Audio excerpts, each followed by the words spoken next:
August 1945. The guns stopped, and the Pacific turned hollow. Silence stretched from the ruins of Hiroshima to the black horizon of the sea. The word surrender traveled in whispers, heavy as lead. 5 days later, a transport ship left Guam and cut east. It carried fewer than 300 Japanese women, nurses, clerks, radio operators, drawn from scattered units and broken hospitals. They wore thin gloves against the damp and carried almost nothing. The ship smelled of diesel, brine, and the faint sweetness of American cigarettes. Yumiko Arai stood near a narrow porthole, her notebook pressed flat inside her coat. 24, Nagasaki. She had learned to boil needles until they bent, to ration gauze like treasure. Now the hum of the engine set her teeth on edge. She watched the wake trail off into the dark and wondered how a country that lived by rumors could survive the truth. Above, boots struck steel in a steady rhythm. American guards walked their patrols. They were young, some hardly older than the prisoners, but their bodies told a different story. Tall, broad, shoulders filling out clean khaki, polished boots, belts tight. They carried rifles like tools, not burdens. Their laughter rolled easily across the deck, carried by the wind. Kiko Sato edged beside Yumiko. At 20, she was wiry, sharp, her voice quick as static. Okinawa had taught her what American firepower meant, but seeing the men up close was something else. She studied their stride, the relaxed way they slung weapons. Then she leaned close, voice barely audible over the hiss of waves. They look impossible. The word lodged between them like a blade. Next morning, the prisoners were ordered on deck. The sky was pewter, the sea restless. An American sergeant moved down the line, sleeves rolled, arm brown with sun. He handed each woman a tin cup of water. When he reached Yumiko, she hesitated. The cup was cool, the gesture casual. Here, he said, as if nothing about the moment was remarkable. She raised it, tasted fresh water, and flinched. The act was so ordinary, it felt like a rupture. Below, the mess hall steamed with scents unknown for years. White bread warm from ovens, peaches shining in syrup, coffee bitter and thick. Some prisoners chewed cautiously, as though a hand might snatch the food away. Others hid crusts in sleeves. A few wept in silence. That night, the ship creaked and groaned under the weight of distance. In the dim barracks light, Hiyoko Nishida, 19, opened a small notebook. She listed what she had seen: the height of the guards, the portions on the trays, the polished rifles. She tried to turn disbelief into numbers. Yumiko lay awake, the echo of the sergeant's voice still in her ears. The ship pressed forward, metal bones straining. Somewhere aft, a door slammed and left a sharp ringing in the dark. Through the porthole, the wake stretched white against black water. Ahead, the ocean swallowed the ship's line, and a single buoy, light blinked once in the mist, then vanished. The voyage lasted 10 days. 10 days of rolling swells, tin cups, and a silence thick with questions no one dared speak. The women lived between two worlds, one collapsing behind them, one unknown ahead.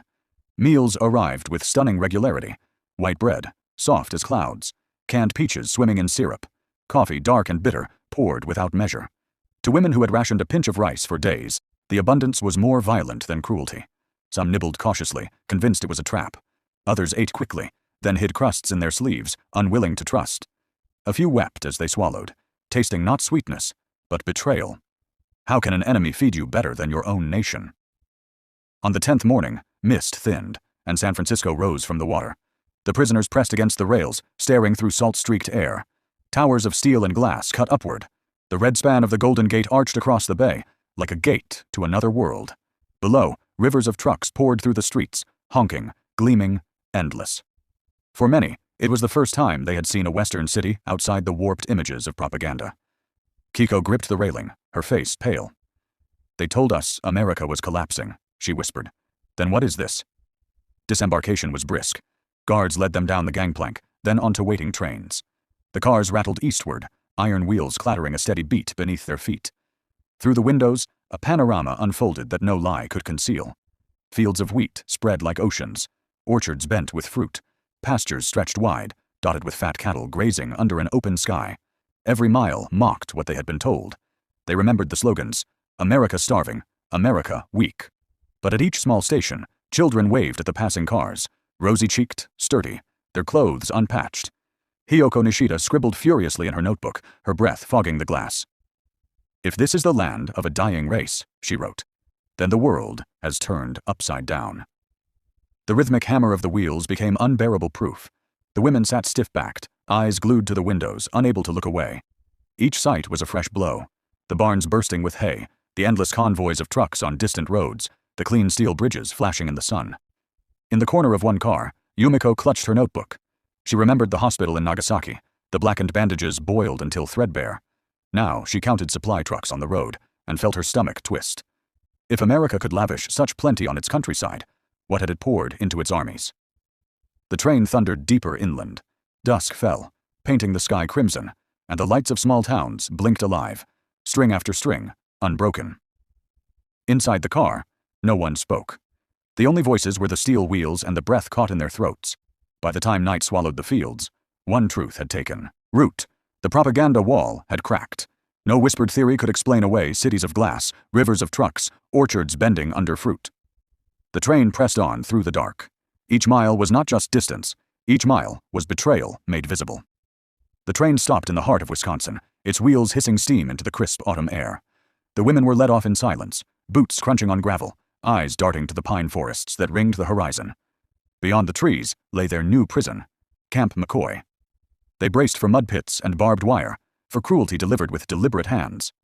Instead, the first thing they smelled was bread. Fresh bread, warm and yeasty, drifting from kitchens nearby. The barracks were wooden, neat rows of buildings swept clean. Windows gleamed in the sharp light. Guards stood watch, but their faces were calm, almost bored, as though they were supervising a schoolyard instead of prisoners of war. The greatest shock came in the showers. Pipes rattled, and then hot water surged in endless streams. Steam wrapped the women like a strange new skin. For years they had bathed in basins, rationed heat, boiled water, drop by drop. Here the taps poured without end. One timid nurse asked an American matron through the interpreter how long they were allowed to stay under. The woman frowned in confusion. "Until you're clean, honey." The answer struck harder than a slap. In a world of scarcity, every drop is measured. In a world of plenty, the question itself makes no sense. Days blurred into routines, registration, uniforms exchanged for plain clothes, a medical exam for each prisoner. American doctors moved briskly down the lines, their pencils scratching across charts. They measured height, weight, bone structure. For the women, the results felt like fiction. They were told they were malnourished by American standards. One nurse burst into tears, insisting there had been a mistake in the numbers. Another asked if kilograms had been confused with pounds. The disbelief was louder than protest. Margaret Collins, a Red Cross nurse, recorded the moment in her diary. "They stare at our charts as if we're tricking them," one cried when I showed her the figures. "They don't see themselves as small. But the numbers don't lie." Evenings carried their own contradictions. The women sat on cots, listening to cicadas drone outside the open windows. The sounds were gentle, almost pastoral, yet they came from behind fences topped with wire. Guards walked past with rifles slung casually, offering nods instead of glares. The kitchen smelled of soup. The infirmary shelves groaned with bottles and gauze. It was a prison, yet it was cleaner and more comfortable than the homes they had left behind in ruined cities. In the barracks, Yumiko whispered with Kiko and Hiyoko, their voices low. They tried to map the new world onto the one they had been taught, but nothing aligned. How could enemies who wasted water and bread also hand out soap and medicine without hesitation? How could men described as monsters walk with such careless politeness? The contradictions piled up, sharper each day. The propaganda wall was cracking, but it had not yet fallen. They were caught in the middle ground, prisoners of the Americans, and prisoners of their own disbelief. Outside, the cicadas sang into the night. The sound was steady, unchanging, while inside the barracks, every truth the women had clung to was beginning to shift. Camp McCoy settled into rhythm. Roll call at dawn, work details, meals at fixed hours. At first, the women expected cruelty hidden in the routine, some sharp edge waiting to cut them.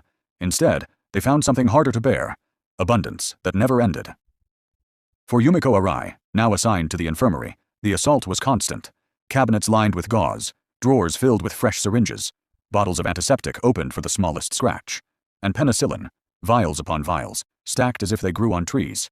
Back home, she had boiled needles until they bent dull and rationed a single bandage for days. Here, Margaret Collins, the Red Cross nurse, would snap the seal on a new package, use half, and throw the rest away. Each time, Yumiko flinched. A word formed in her throat, motenai, wasteful. She whispered it under her breath like a prayer, as if saying it might anchor her to the world she once knew. But the waste kept coming, a steady tide that eroded her defenses. Kiko Sato faced her own torment in the kitchens. The storeroom smelled of flour and coffee, the air thick with sugar and spices. Shelves buckled under the weight of canned fruit stacked high. Each morning, she watched the cooks crack eggs by the dozen, whisking them into great bowls until the surface shone golden. At the end of the meal, she watched the same bowls scraped clean into trash bins. One evening she was told to throw away a whole loaf of bread, untouched. She held it in both hands, the crust still warm, and felt her knees weaken. She thought of Okinawa, of her younger brother gnawing blackened sweet potato skins to quiet the cramps in his stomach. The bread slipped from her hands, landing with a hollow thud at the bottom of the bin. She broke down, sobbing into her sleeve, while the cooks moved past her without notice. Hiyoko Nishida tried to meet the flood with logic. In her notebook she recorded everything: rations measured against body weight, the height of guards, the number of supply trucks that rolled through the gates each day. She hoped to find a rational explanation, a hidden weakness, some reason this abundance might be a trick. But the numbers betrayed her. They painted the same picture: a nation not just winning, but overflowing with strength. At night the three women whispered on their cots. Yumiko still muttered "mottainai," as if the word might protect her. Kiko stared at her hands, remembering the loaf. Hiyoko flipped through her notes, searching for cracks that weren't there. It was not torture that wore them down.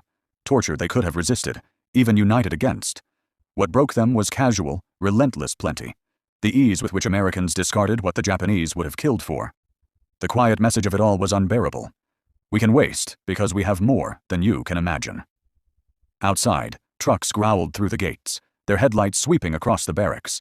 Each beam of light was another blow, proof delivered not with violence, but with the steady rhythm of abundance. The nights in Camp McCoy were the hardest. Floodlights cut pale cones through the dark.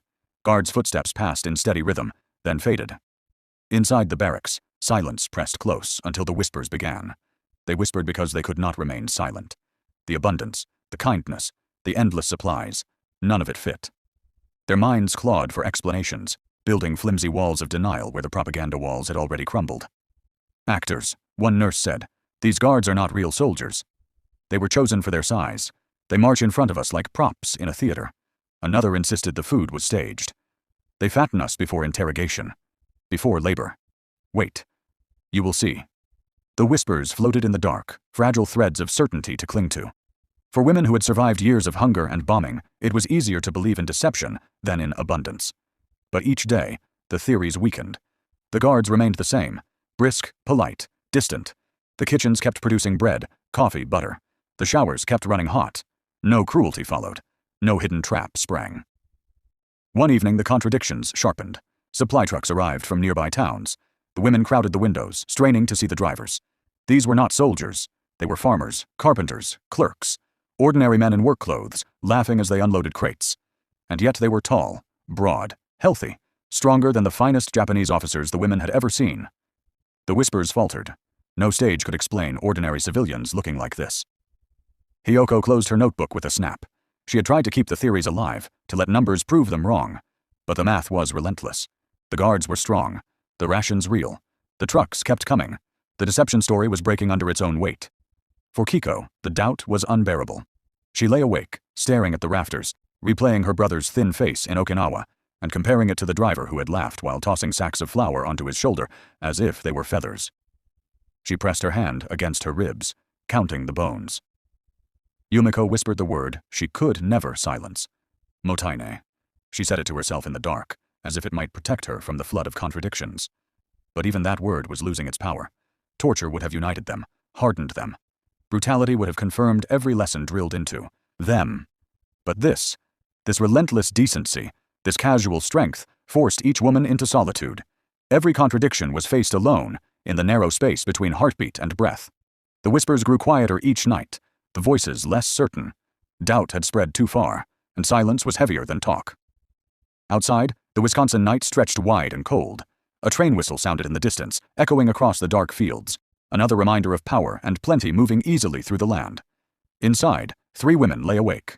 Yumiko with her clenched jaw, Kiko with her fists tight in the blanket, Hiyoko with her notebook closed, but trembling in her hands. The whispers were fading. The truth, uninvited, was taking their place. November brought cold winds to Wisconsin. The trees stood bare, their branches rattling against a gray sky. The prisoners pulled their coats tight, expecting another day of monotony. Instead, the guards carried bats, gloves, and a scuffed leather ball. A baseball game was about to begin. The women drifted toward the wire fence, curiosity pulling them closer. They had heard of baseball but had never seen it played.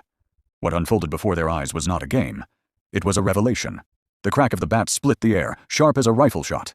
The ball arced high, chased by laughter. Men ran with explosive speed, rounding bases with a power that seemed impossible. Their arms whipped the ball across impossible distances.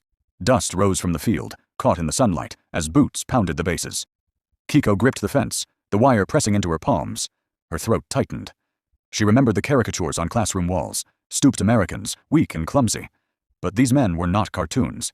They were athletes, lean and quick, their bodies alive with strength. She looked down at her own arms, thin as reeds, and at the women around her, their faces drawn by years of rationing. Her voice broke as she whispered, "They run as if the war never touched them. And look at us, we are shadows." The words struck her companions like a blow. Silence fell. No one dared answer. The game surged on, careless, joyful. The guards shouted encouragement, their laughter echoing over the outfield.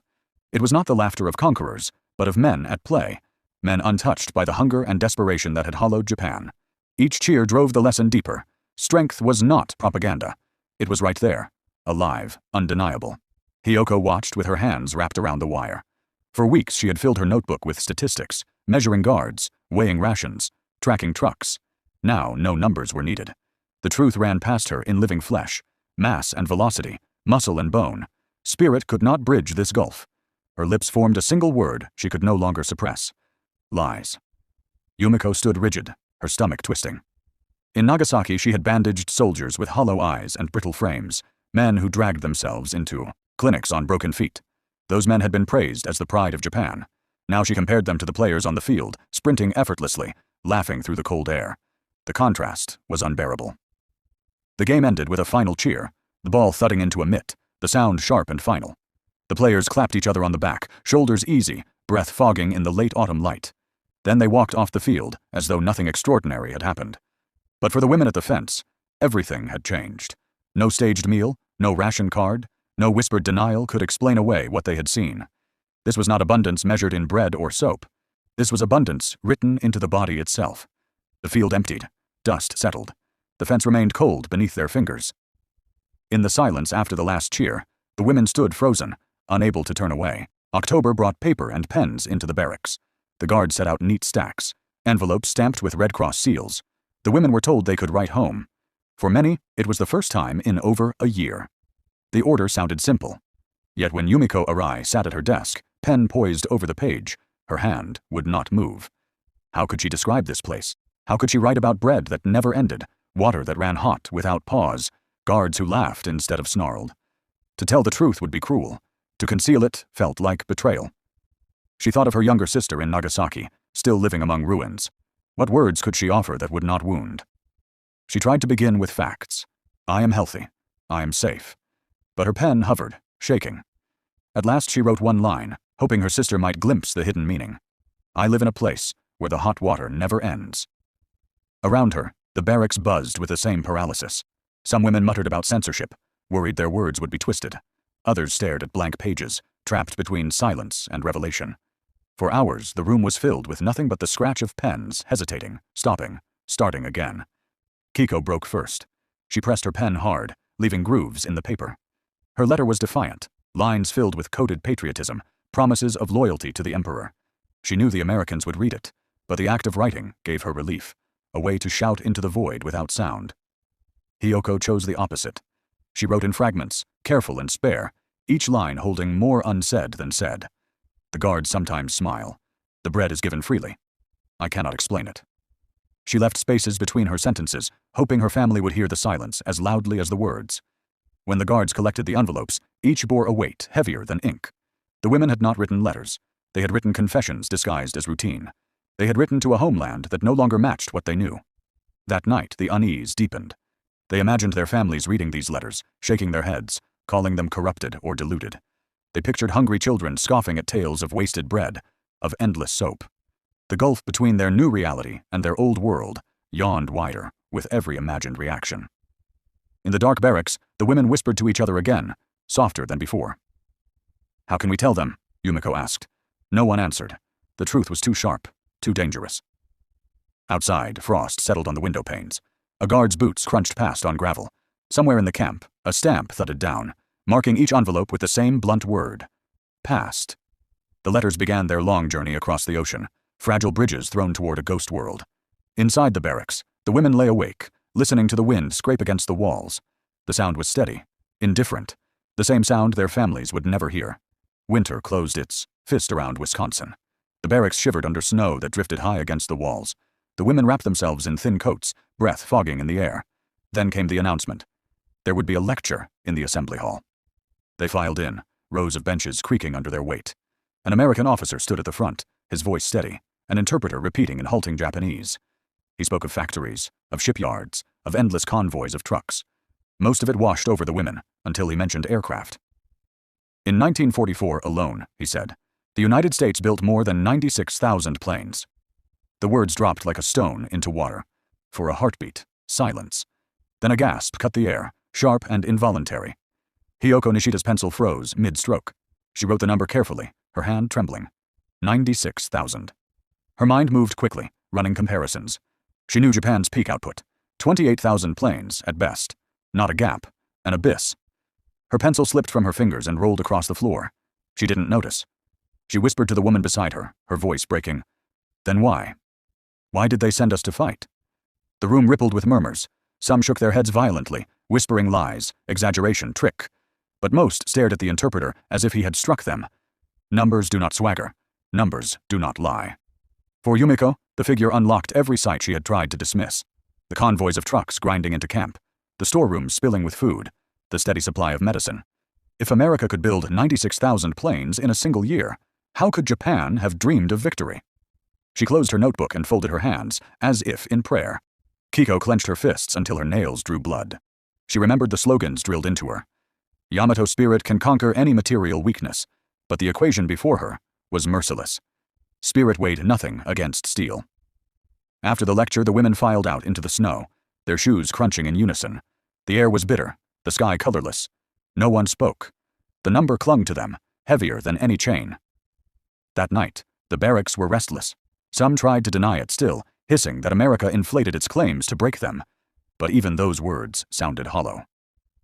Hiyoko lay on her cot, staring at the ceiling beams. The number circled in her head like a predator.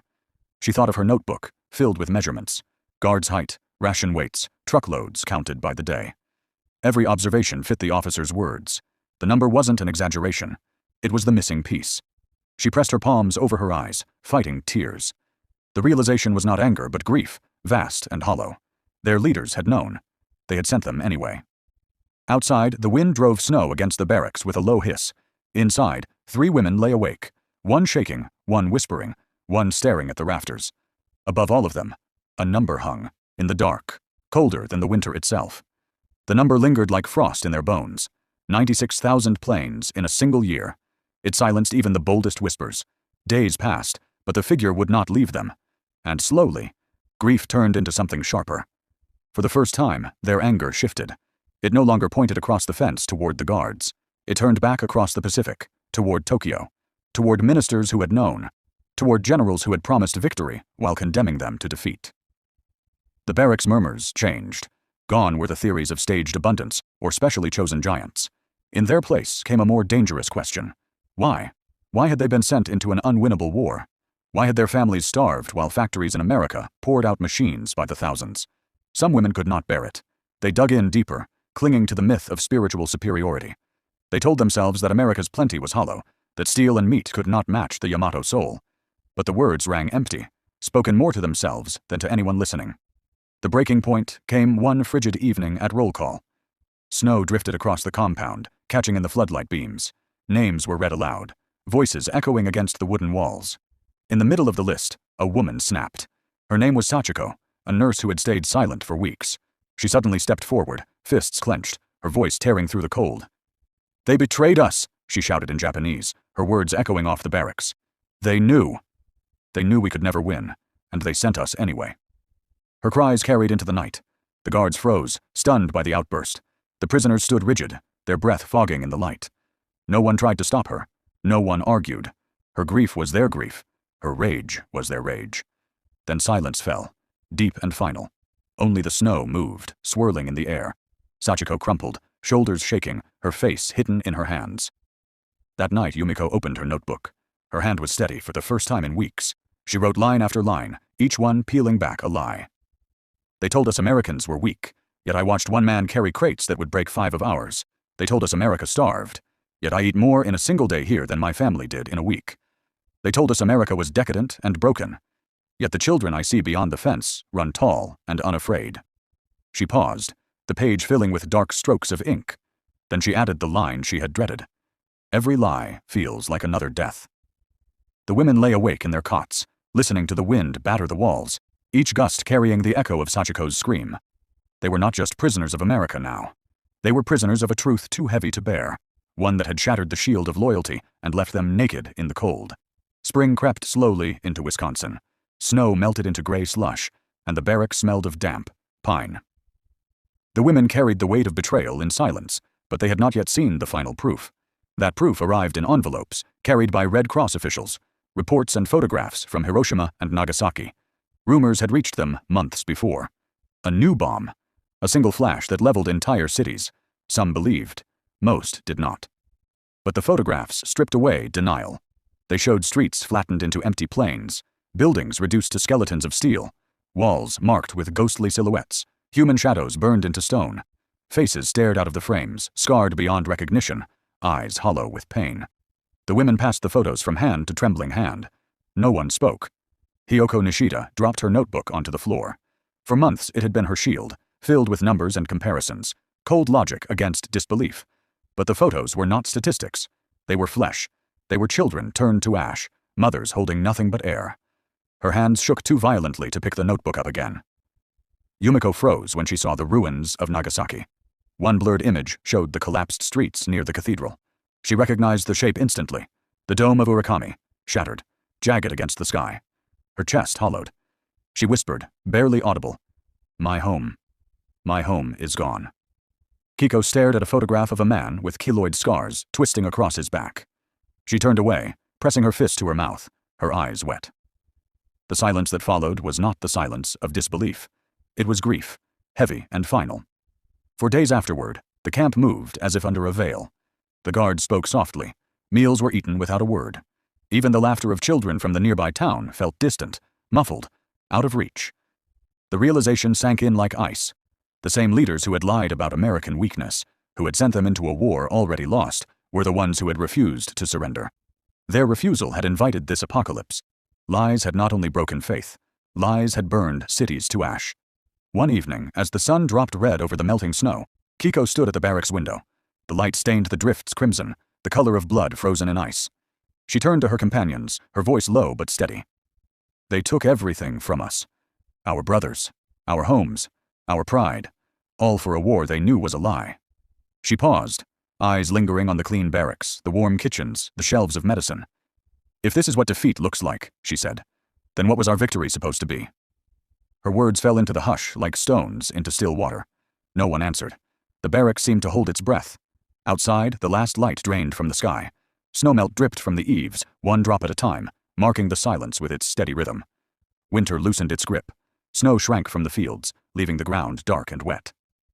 Inside Camp McCoy, another thaw was underway, quieter, but just as relentless. Rage had cooled.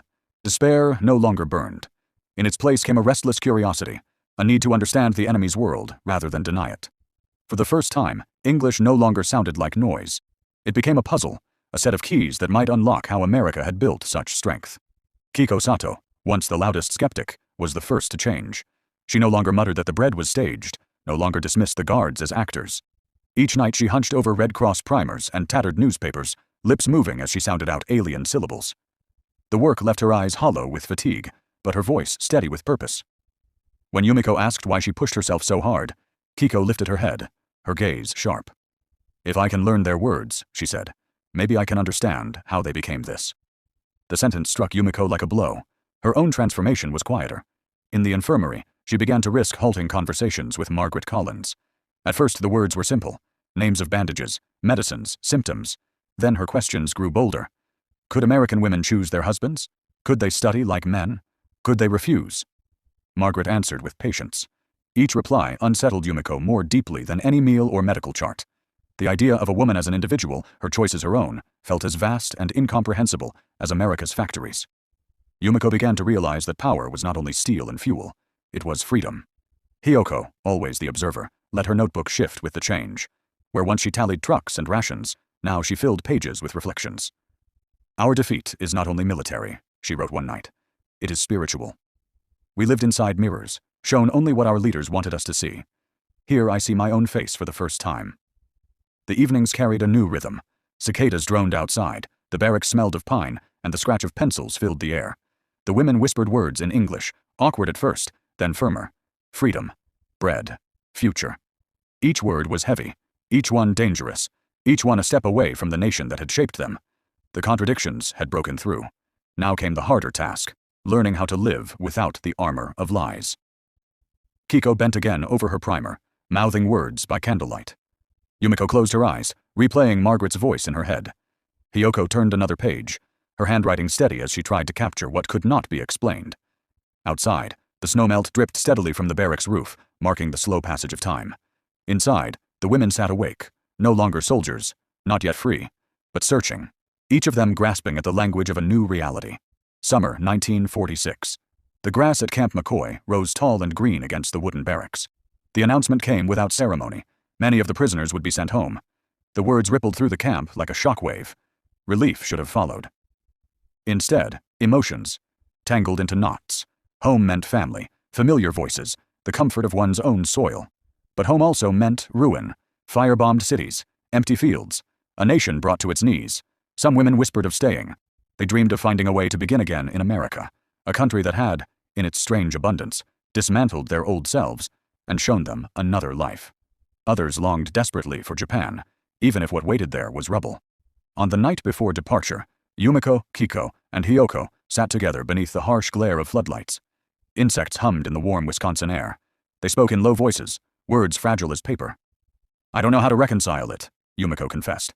The hunger at home, the abundance here. How can both be true in the same world? Kiko's eyes were shadowed. What does loyalty mean now? Loyalty to leaders who lied, who sent us into defeat. Hiyoko stared at the dark tree line beyond the fence. For a long time, she said nothing. Then, quietly, perhaps our duty now is not obedience, but truth. If we return with open eyes, maybe we can help others see. The next morning, they boarded the train east. The cars rattled across the Midwest, the windows framing a last vision of America. Fields stretched beyond sight. Smoke rose from factories that never seemed to rest. Bridges of steel crossed wide rivers, unbroken spans of power. The women pressed their foreheads against the glass, each mile deepening the divide between what they had been taught and what they had seen. At San Francisco, the ship waited. They stood on deck as it pulled away, the shoreline receding into mist. The Golden Gate loomed, its towers stark against the sky. They clutched the railing, watching the land vanish. They had arrived in America as enemies, soldiers of a divine empire. They had lived as prisoners, their illusions stripped piece by piece. Now they were leaving as something else entirely. Not captives, not simply women in uniform, but witnesses. Witnesses to abundance. Witnesses to freedom. Witnesses to lies exposed by the weight of truth. The sea opened before them, endless and gray. Behind them, the shoreline dissolved into horizon. Ahead lay Japan. Ashes, hunger, uncertainty.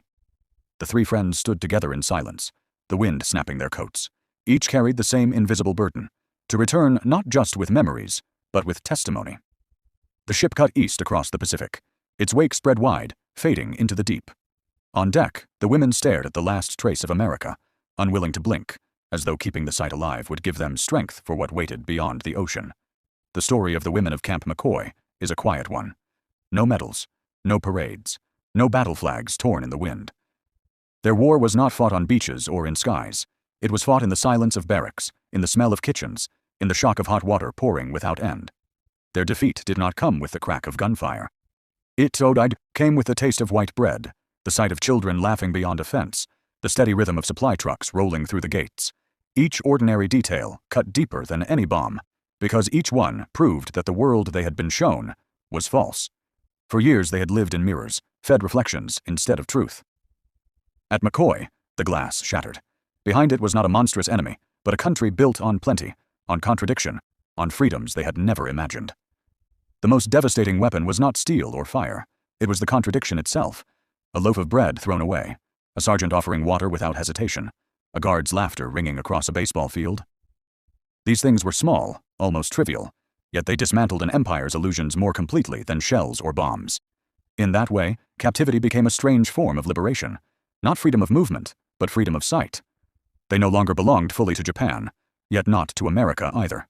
They were suspended between two worlds, carrying a burden heavier than chains: knowledge.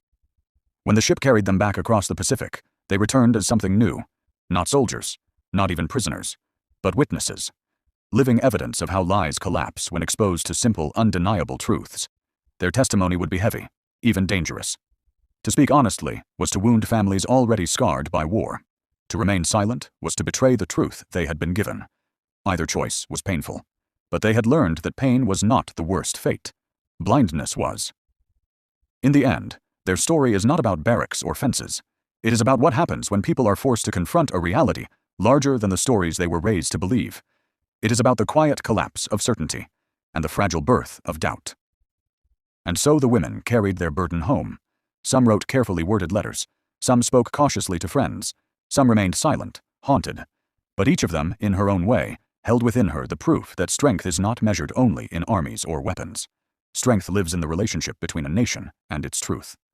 The Pacific closed behind them. Japan waited ahead, scarred and starving.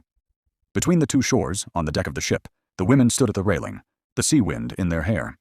They did not know what words they would choose when the time came. All they knew was that their old world had burned away, and in its ashes, something fragile and uncertain had begun to grow.